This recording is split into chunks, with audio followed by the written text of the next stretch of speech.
Olá, amigos, tudo bem com vocês? Estamos de volta aqui com o nosso resumo nesta terça-feira, dia 14 de outubro de 2025 já, né? E vamos para as notícias? Vamos lá, vamos ver o que nós temos aqui. Bom, sem envio do plano de cargos, carreiras e remunerações à Assembleia, os professores paralisam nesta terça-feira, né? O Sintete também prepara um ato aí no dia do professor em Palmas. Aquela discussão, né, que eu já tinha falado aqui, que o PCCR da educação já estava bem adiantado, definido já praticamente um acordo lá com o governo Vanderlei, e com a mudança de governo agora, o governo Laurez está revendo e reavaliando, e isso aí não agradou os professores, né, porque foi algo muito discutido, muito negociado, e tem essa cobrança. Então, assim, era importante, logicamente, que nós temos uma história aqui, isso é verdade que seja dita, de construção de plano de governo sem pé, de plano de cargos e salários sem pé na realidade, né? Eu imagino que diante da situação que o governo Laurez diz que encontrou o Estado, com um déficit enorme, enfim, eles relatam assim, uma completa falta de gestão, essa é a grande realidade. E aí imagino que eles querem ver isso, porque no passado, assim, eu dou razão aos professores, eu acho que foi algo discutido, debatido, mas eu acredito que o novo governo está querendo tomar pé da situação, porque no passado nós tivemos muito plano de cargos e salários que foram feitos a toque eleitoral, né? Toque de pré-campanha, sem preocupação com o futuro do Estado. Então, sem preocupação com a capacidade de pagamento, com projeção de crescimento do Estado, enfim, sem nenhum planejamento, sem nenhuma preocupação com o Tocantins. Então, imagino que seja nesse sentido, mas eu espero que seja resolvido aí. Enfim, nossos professores não podem ficar em segundo plano, essa é uma grande realidade.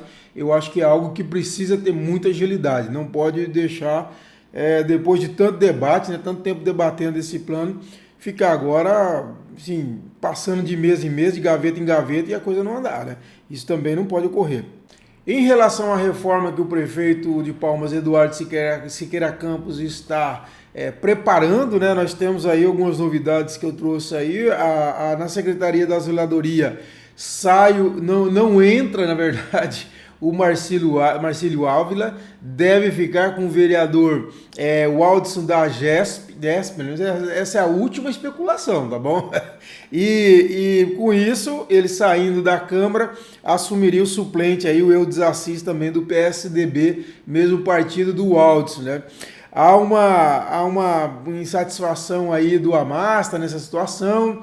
O prefeito Eduardo Siqueira Campos tem mostrado que parece que não está bem com ele, né? Porque não houve esse entendimento. Houve uma reunião na quinta-feira, essa reunião que definiu o Waldson da GESP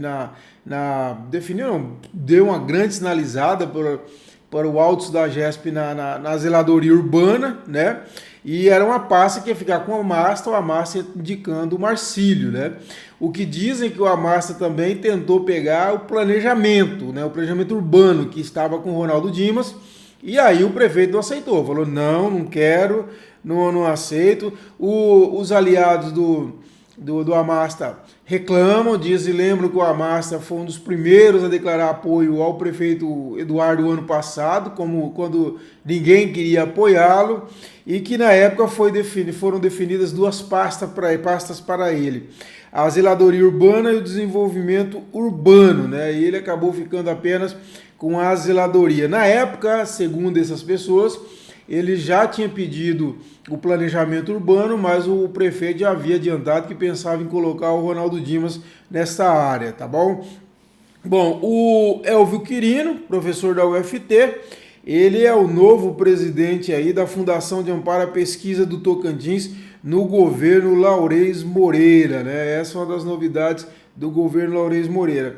E meio à crise de relação de Joseph Madeira com os dirigentes afastados, o empresário Henrique Nizelo, ele pediu desligamento da terceira vice-presidência da CIPA no dia 30 de setembro, né? É mais um episódio aí.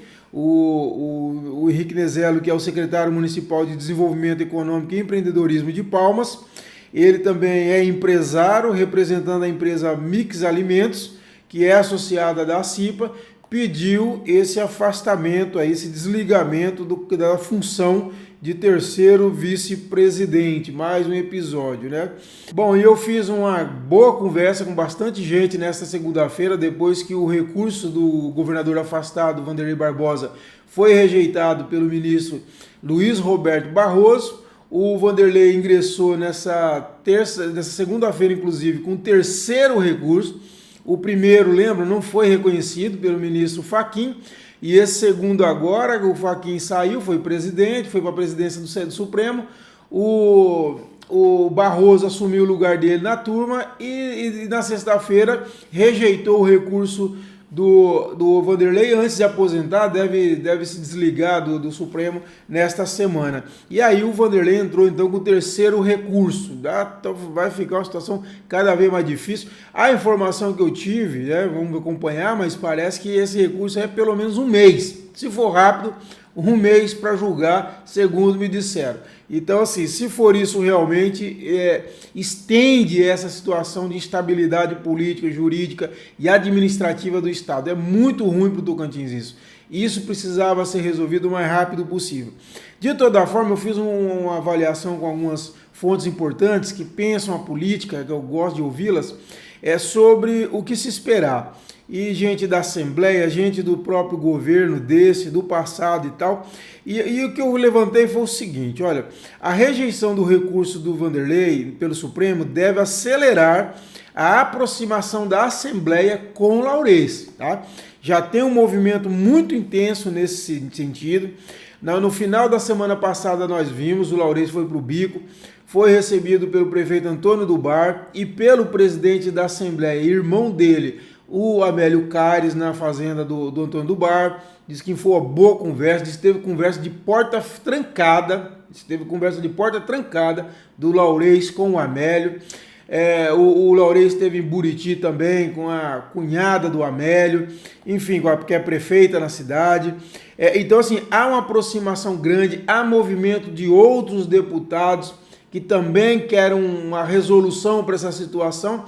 E na leitura que a gente fez, a gente coloca o seguinte, bom, primeiro há o interesse do governo, óbvio, de se aproximar da Assembleia, porque você tem a necessidade de aprovação de projeto, de construção de uma base e não deixar a máquina emperrar. Então a máquina tem que continuar andando, ela não pode parar, isso é fundamental. E há um interesse também dos próprios deputados estaduais, que é uma questão de sobrevivência política. O Laurez vai formar o grupo dele na Assembleia. Nós estamos em pré-campanha. E quem ficar com ele, é óbvio, faz parte da política, vai ter espaço no governo. Quem não ficar, não vai ter espaço no governo. Leia-se emprego para os cabos eleitorais. Essa é a grande realidade. Ou seja, o pessoal que tem muito, tem gente que tem 400 e até mais aí, tem gente que tem mais de 1.000, gente indicada no governo. Você vai ter que aguentar a fúria da sua base se ela for demitida, se ela for exonerada do governo.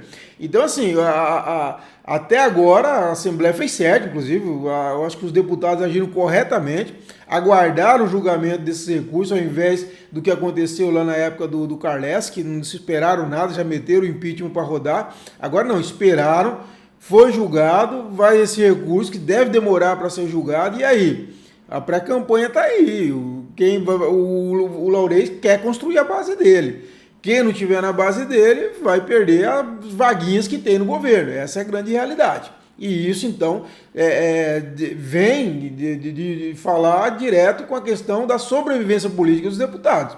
E como diz aquele ditado, entre ele chorar e chorar o Wanderley, que chore o Wanderley. Então, assim, eu acho que o caminho é esse. Então, o que resta mesmo, eu até defendi isso no meu bilhete, é uma renúncia, como o Paulo Mourão falou, do Wanderley, para dar estabilidade para o Estado. Agora, se não houver estabilidade e a renúncia, é óbvio que vai ter um processo de impeachment aí no caminho. Isso aí é uma coisa que parece cada dia mais clara, né? E há muitas dificuldades, eu já falei no meu bilhete, vocês leem aí o meu bilhete do CT para o Paulo Mourão, eu descrevo os pontos que eu acho, por motivos de que por que esse recurso eu acredito que não vai ser aceito. E lógico que muitas vezes a lógica pode não imperar, pode imperar outras cocitas, mas eu acho que nesse caso vai operar a lógica por conta de todo o contexto que está colocado essa situação. É o contexto de pressão sobre o Supremo Tribunal Federal, do momento de desgaste do Supremo, querendo ou não, com a questão da trama golpista. Você tem um tema sensível, horroroso, que é desvio de recursos para a cesta básica na pandemia, que chocou o Brasil, teve uma repercussão nacional, e lógico que uma decisão a favor do Vanderlei vai ter uma repercussão nacional, é muito mais desgaste para o Supremo Tribunal Federal, e além, logicamente, eu falei já, da robustez do processo. É muitos indícios muito fortes.